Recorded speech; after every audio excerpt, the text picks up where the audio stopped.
యోసేపు మరియలు అప్రధాన్య పట్టణమైన నజరేతులో పెరిగి పెళ్లి కొరకు ఒకరికొకరు ప్రదానం చేయబడ్డారు. సుదీర్ఘంగా నిరీక్షించిన ఆ రోజు రాకంటే ముందు గాబ్రియేలు దూత మరియాతో దేవుని కుమారునికి తల్లి కాబోతున్నట్లు ప్రకటించింది. యోసేపు మొదట మరియను విడనాడాలని అనుకున్న స్వప్నం ద్వారా దేవదూత ఉపదేశం పొందిన తర్వాత తాను ప్రదానం చేసుకున్న మరియను వివాహం చేసుకోవాలని నిర్ణయించుకున్నాడు. ఇక ఇప్పుడు రోమా పన్నుల కొరకు నమోదు చేసుకోవలసిందిగా శాసనం విడుదల కాగా భార్యాభర్తలిరువురు యోసేపు స్వగ్రామమైన బెత్లెహేముకు పయనమయ్యారు.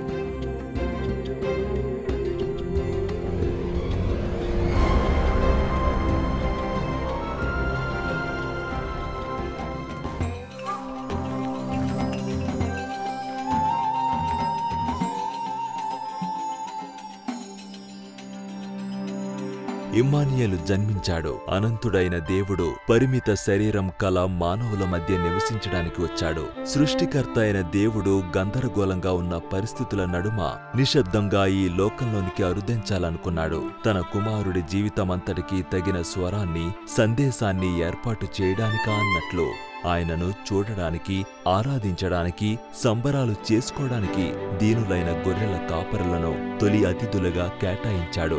సర్వయుగములకు రారాజైన వానిని అంతగా ప్రాధాన్యం లేని విధంగా దర్శించడానికి సామాన్యులను, ఆ తరువాత వెంటనే ఆడంబరంగా ఆయనను దర్శించడానికి జ్ఞానులను ఆయన ఆహ్వానించాడు. ఇప్పుడు క్రీస్తు జననం ఎందుకు? 3వ భాగం. సమస్త దేశాలకు రాజు.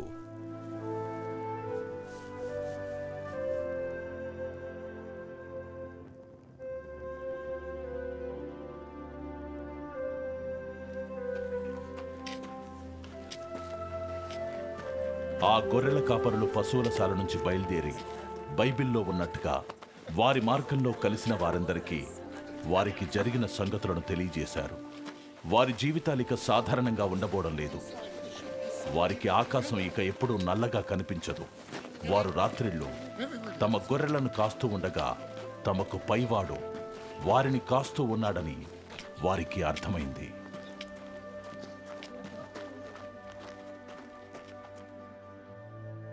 ఆ రాత్రి దేవదూతలు చేసిన ప్రకటనలో సంతోషకరమైన సంగతి ఉంది. ఈ దీన గొర్రెల కాపరులు కొత్తగా జన్మించిన రాజు చుట్టూ చేరిన దృశ్యంలో ఒక నిరీక్షణ, ఒక ప్రశాంతత స్పష్టంగా కనిపిస్తుంది. రాజుల గురించి మాట్లాడడంతో మన ప్రయాణం ఇంకా ముగియలేదు. ఒక అద్భుతమైన సంగతి జరగబోతోంది. లోకంలోని సుదూర ప్రాంతాల్లోని రాజులందరి దృష్టి ఈ కొత్తగా జన్మించిన రాజుపై పడింది.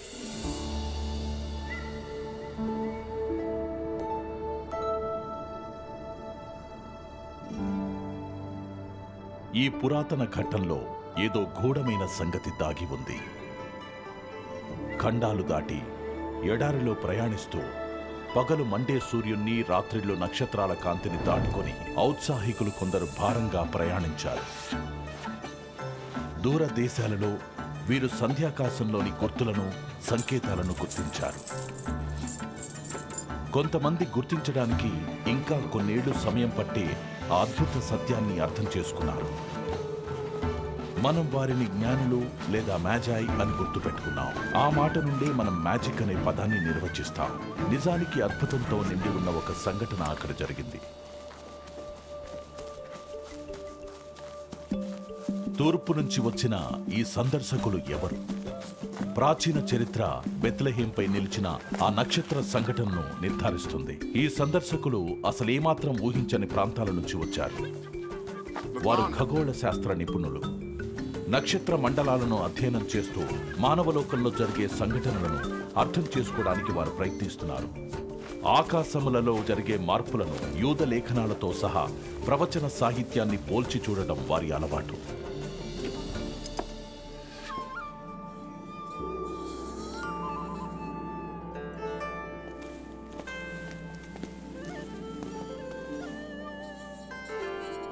ఆ చుట్టలు నక్షత్రం ద్వారా తన రాకడ గురించి ప్రకటించబడిన యూదుల రాజు గురించి తెలియపరుస్తున్నాయి. ఈ జ్ఞానుల వద్ద కూడా ఆ చుట్టల ప్రతులు ఉన్నాయి. అత్యంత ప్రాచీనమైన ఆ వ్రాతలలో మహాశ్చర్యకరమైన ఈ వాక్య భాగం కనుగొనబడింది. ఆయనను చూచుచున్నాను గాని ప్రస్తుతముననున్నట్టు కాదు, ఆయనను చూచుచున్నాను గాని సమీపముననున్నట్టు కాదు. నక్షత్రము యాకోబులో ఉదయించును, రాజదండము ఇశ్రాయేలులో నుంచి లేచును. సంఖ్యాకాండము 24:17.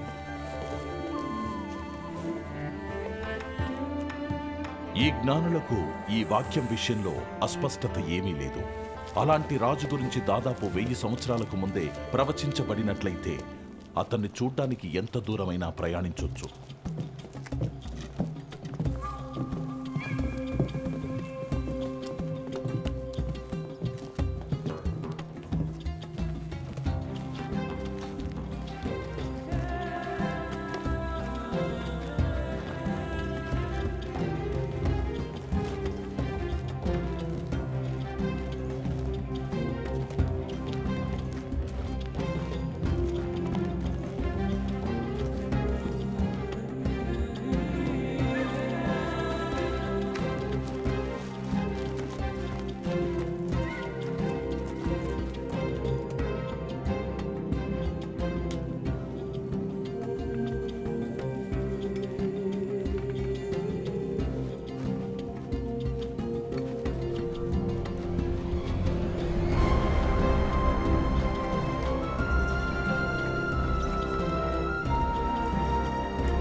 కాని రాజు రాకడను గురించి ప్రవచించబడినప్పటికీ ఆకాశంలోని అనేక నక్షత్రాలలో ఈ జ్ఞానులు ఆకర్షించబడిన ఆ నక్షత్రమే అతడి రాకను సూచిస్తుందని ఎలా చెప్పవచ్చు?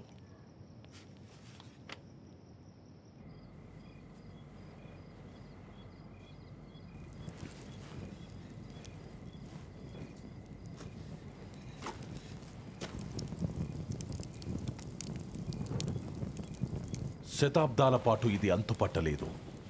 ఈ ఖగోళ దృగ్విషయాన్ని కేవలం ఒక వైజ్ఞానిక పరమైనదిగానో వాతావరణంలోని మార్పుగానో వివరించడానికి ప్రయత్నించారు. అయితే దేవుడు దానిని సృజించాడు. జ్ఞానులను నేరుగా శిశువైన క్రీస్తు వద్దకు నడిపించడానికి ఆ నక్షత్రం దేవుని జ్యోతిగా పనిచేసింది. ఒక అపరిష్కృత మర్మంగా ఈ నక్షత్రం గురించిన పరిష్కారం మనకు ఎంతో అద్భుతంగా అనిపించవచ్చు. ఇక ఆకాశములు గతించి మన ప్రశ్నలన్నింటికీ జవాబు దొరికేటప్పుడు మాత్రమే విప్పి చూడాల్సిన క్రిస్మస్ బహుమతిగా ఇది ఉండబోతోంది. అసలు ముఖ్యమైనదేమిటంటే ఈ నక్షత్రం యొక్క పరమార్థం. ఎందుకంటే దాని వెలుగు సువార్తల్లో నుండి ఉదయిస్తూ మనలను ఆయనను ఆరాధించడానికి పిలుస్తుంది. నిజ సమాధానకర్త ఉన్న పశువుల తొట్టికి ఇతర విశ్వాసాల వారిని, ఇతర ప్రాంతాల వారిని ఆకర్షించేంత ప్రకాశమానంగా ఆ నక్షత్రం వెలుగుతుంది.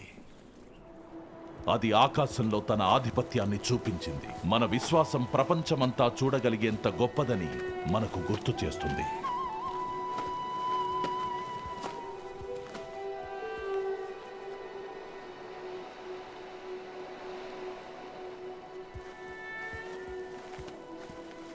ఆ నక్షత్రం ఈరోజు మనలను నడిపించే విధంగా ఆ జ్ఞానులను ఆయన సన్నిధి వెలుగు వద్దకు నడిపించింది.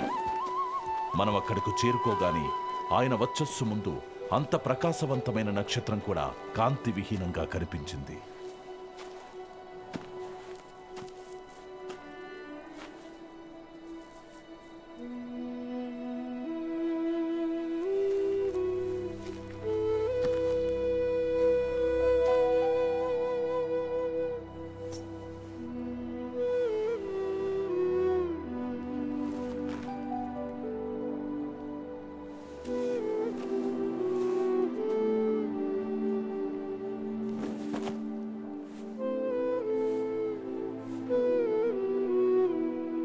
ఇప్పుడు రాజైన హేరోదు దినములయందు యూదయ దేశపు బెత్లెహేములో యేసు పుట్టిన పిమ్మట ఇదిగో తూర్పు దేశపు జ్ఞానులు యెరూషలేమునకు వచ్చి, యూదుల రాజుగా పుట్టిన వాడెక్కడనున్నాడు? తూర్పు దిక్కున మేము ఆయన నక్షత్రము చూచి ఆయనను పూజింపవచ్చితిమని చెప్పిరి. హేరోదు రాజు ఈ సంగతి విన్నప్పుడు అతడును అతనితో కూడా యెరూషలేము వారందరూ కలవరపడిరి.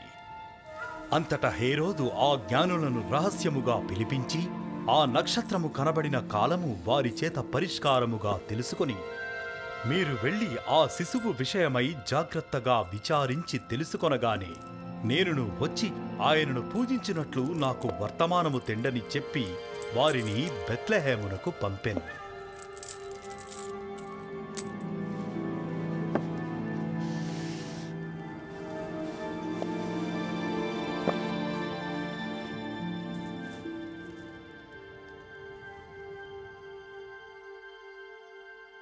కొన్ని ఏళ్ల క్రితమే ఒక స్త్రీ ఒక సంకుచిత ప్రదేశంలో ప్రసవించగా గొర్రెల కాపరులు ఆ బిడ్డను పూజించారని, ఆ సమయంలో బెత్లెహేములో రేగిన అలజడి గురించి హేరోదు ఖచ్చితంగా విని ఉండొచ్చు. వ్యర్థమైన వాదనగా కొట్టిపారేయడానికి హేరోదు ప్రయత్నించాడు. ఆ శిశువు జాడ తెలిసి ఉంటే ఆ పరిస్థితిని తనే అదుపులోనికి తెచ్చుకొని ఉండేవాడు. కాని ఆ శిశువు జాడ అంతుచిక్కని ప్రశ్నగా మారింది. ఇప్పుడు ఈ జ్ఞానులు హేరోదు ముందు నిలిచి యూదుల రాజుగా పుట్టిన ఆ శిశువు గురించి విచారణ చేస్తున్నారు. హేరోదు దీన్ని గుర్తించాడు. ఆ సమయానికి తన జీవితంలో ఇంకా ఏదైనా సాధించాల్సింది ఉందంటే తన స్థానాన్ని పొందగలిగిన వారిని నిర్మూలించడమే. జ్ఞానుల్ని నమ్మబలికి వారి ద్వారా శిశువు జాడ తెలుసుకోవడానికి హేరోదు ప్రయత్నించాడు. కాని హేరోదు యూదుల రాజును ఎప్పటికీ కనుగొనలేకపోయాడు. అతనెక్కడున్నాడో అనే వార్తతో ఆ జ్ఞానులు హేరోదు వద్దకు తిరిగి రాలేదు. ఓవైపు కొత్తగా జన్మించిన రాజు సంబరాలను అణిచివేయాలని ప్రయత్నించగా అది ఇంకా అధికమైంది. రాజుల రాజుకు మాత్రమే ఆ వేడుక సరిగ్గా సరిపోతుంది.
యేసు జన్మించిన రాత్రి గొర్రెల కాపర్లొచ్చారు.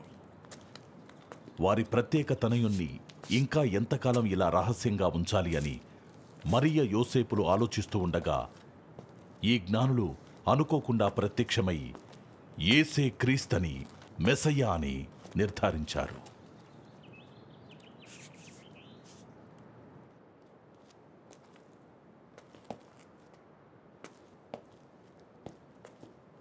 గబ్రియేలు తెలియపరిచినట్టు అతడు దేవుని కుమారుడు, లోకం ఆయనది, కావున ఆయన ఈ లోకానికి చెందినవాడు.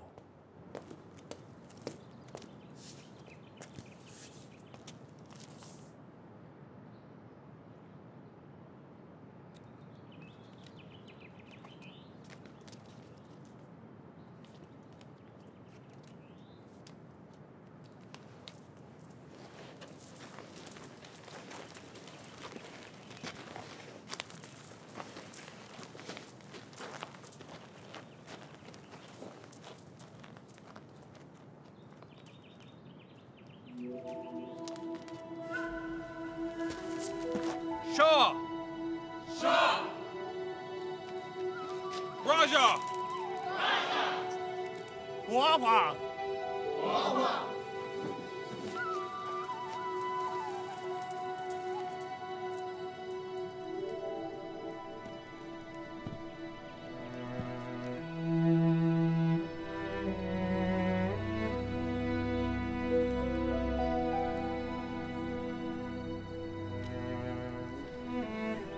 ఒకరి తర్వాత ఒకరుగా అతిథులందరూ క్రీస్తును రాజుగా పేర్కొన్నారు. మరియా యోసేపులు ఆ శిశువు పాదాల వద్ద ఉంచబడిన అసాధారణ కానుకలను తమ జీవితంలో ఎప్పటికీ మర్చిపోలేరు.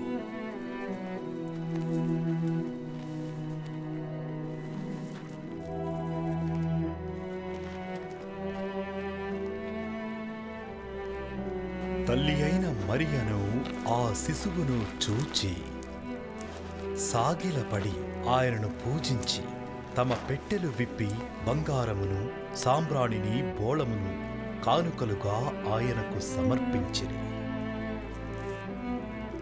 వారు చేసిన ఈ తీవ్ర పరిశోధన వారి దేవుడు కానివాడైనప్పటికీ తమను, ఈ లోకంలోని వారందరినీ చేరుకోవడానికి లోకరక్షకుడిని ఈ లోకానికి పంపించిన దేవుణ్ణి కనుగొని పూజించడానికి ఉపకరించింది.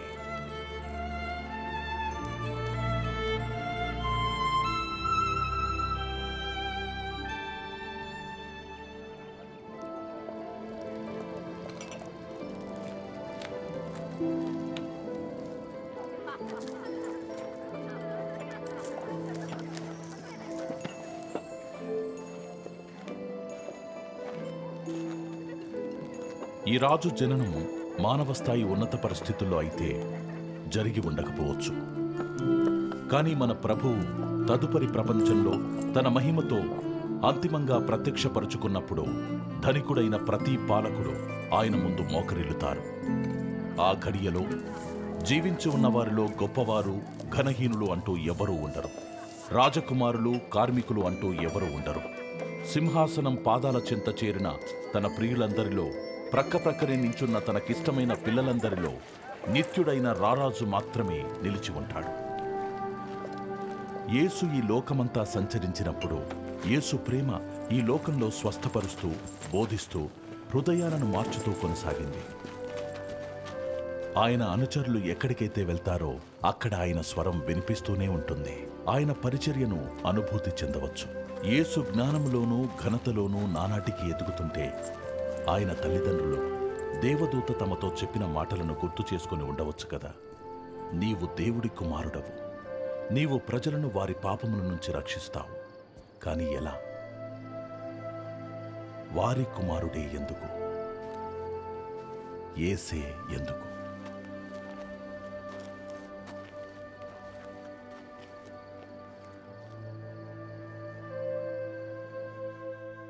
ఎప్పటినుంచో ఎదురు చూస్తున్న రక్షకుడైన మెస్సయ్య వచ్చినప్పుడు ప్రయాసపడుతున్న లోకం ఉల్లసించింది. మనకు కూడా ఎంతో సంతోషదాయకం.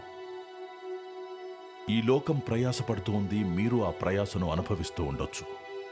ఒత్తిడితో కూడిన జీవితాలతో మనం విసిగిపోయాం. ప్రధాన వార్తలన్నీ ఇబ్బంది పెట్టేవిగానే ఉంటున్నాయి. భవిష్యత్తు అగమ్య గోచరంగా భయంకరంగా కనిపిస్తోంది. ఆఖరికి సంతోషానికి కేంద్రమైన క్రిస్మస్ కూడా మనకు ఒత్తిడిని కలిగించేదిగానే తయారైంది. కానీ మీరందరూ ఒక విషయాన్ని తెలుసుకోవాలి. మీరస్సలు ఊహించినప్పుడే మీకు ఆనందం కలుగుతుంది. యుద్ధాలు రేగుతున్నప్పుడు, కరువు వ్యాపిస్తూ భయంకరమైన వార్తలు వినేటప్పుడు ఆనందం ఉదయిస్తుంది. ఆర్థిక వనరులు అన్నీ అడుగంటిపోయి ఒత్తిడి తారాస్థాయికి చేరినప్పుడు, పరిస్థితులు నిస్సారంగా మారినప్పుడు ఆనందం ఉదయిస్తుంది. రోమావారు మీ భూములను ఆక్రమించుకుంటుండగా కైసరు తనకు పన్నులు కట్టమని వేధిస్తున్నప్పుడు, సరిగ్గా అలాంటి సమయంలోనే దేవుడు గొప్ప ఆనందాన్నిచ్చే సద్విషయములతో మన మధ్యలోనికి అడుగు పెడతాడు. క్రీస్తు జననం ఎందుకు? క్రీస్తు జననం సమస్తాన్ని మార్చివేస్తుంది కాబట్టి. అది లోకాన్ని మార్చివేస్తుంది. అది నిన్ను కూడా మార్చగలదు. ఆనందం లేని జీవితంలో ఆయన ఆనందాన్ని చిగురింపజేయగలడు. నిరాశలో నిరీక్షణ కలిగించగలడు. అనిశ్చితిలో ఉన్న లోకంలో శాంతిని కలిగించగలడు. క్రీస్తు జననం ఎందుకు? ఎందుకంటే దేవుడు లోకమును ఎంతో ప్రేమించెను. కాగా ఆయన తన అద్వితీయ కుమారునిగా పుట్టినవాని యందు విశ్వాసముంచు ప్రతివాడును నశింపక నిత్యజీవం పొందునట్టు ఆయనను అనుగ్రహించెను. ఒక్క మాటలో చెప్పాలంటే క్రీస్తు జననం ఎందుకు? నీకోసమే. రక్షకునికై నీ అవసరతను నీకు క్రిస్మస్ తెలియజేయునుగాక. క్రీస్తు జననం దేవుడు తన కుమారుని ద్వారా మనకు విమోచన అందించే అద్భుత దృశ్యం. సకల లోకులకు తెలియజెప్పాల్సిన ఒక బహుమతి.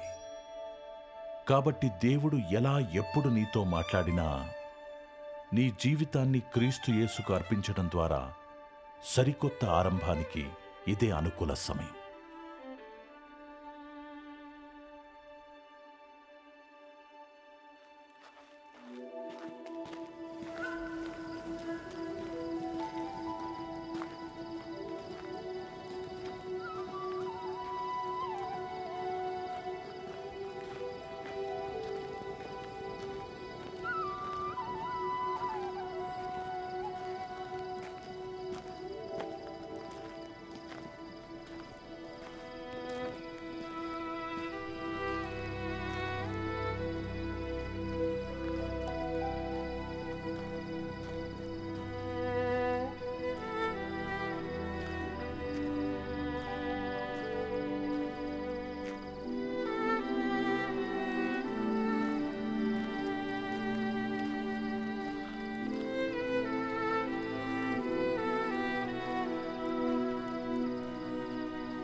ఈరోజు కార్యక్రమాన్ని చూసినందుకు ధన్యవాదాలు. క్రీస్తు పుట్టుక గురించి, మొదటి క్రిస్మస్ గురించి, డాక్టర్ జెర్మియా గారు ఇచ్చిన సందేశం గురించి మీరు ఆలోచిస్తున్నప్పుడు, యేసు క్రీస్తును గురించి, ఆయన ఇచ్చే నిరీక్షణ గురించి మరింత తెలుసుకోవాలని మీకు ఆసక్తి ఉన్నట్లయితే డాక్టర్ జెర్మియా మీతో ఉచిత వనరును పంచుకోవాలనుకుంటున్నారు. నీ మహా గొప్ప మలుపు అనే ఒక చిన్న పుస్తకం క్రీస్తుతో మీ సంబంధాన్ని ప్రారంభించడంలో మీకు సహాయపడుతుంది. ఈ రోజు మీరు టర్నింగ్ పాయింట్ ని సంప్రదించినట్లయితే ఈ పుస్తకం మీకు ఉచితంగా ఇవ్వబడుతుంది. వీక్షించినందుకు ధన్యవాదాలు. క్రీస్తు జననం ఎందుకు గురించి లేదా డేవిడ్ జెర్మియా గారి గురించి మీరు మరింత తెలుసుకోవాలంటే KJEFilm.org కు వెళ్ళండి.